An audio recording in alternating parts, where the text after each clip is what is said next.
What did you think, quarterback? What did you think of Flacco? I don't think they went into that game thinking they were going to throw the ball 48 times, 46, whatever it was, 45 plus times. Joe Flacco was exactly what this team needs in terms of being a professional quarterback. I actually give him a lot of credit. It seemed like he exercised a lot more discretion than he did in his last trip here.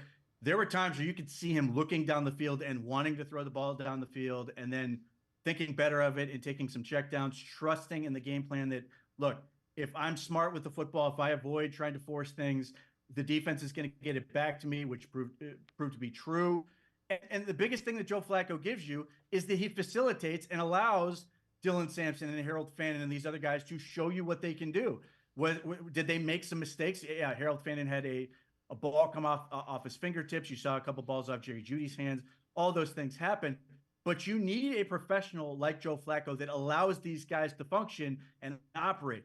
I'm not going to slight either Dylan Gabriel, Shedeur Sanders, but if they were ever in a situation where they are the problem, you don't get to see what all these other guys can do. And now we're coming out of week one, and yeah, you're not sitting there going, yeah, Joe Flacco is the future at 40 years old, but you are able to talk about Dylan Sampson. You are able to talk about Harold Fannin because they had a professional quarterback that allowed them to operate.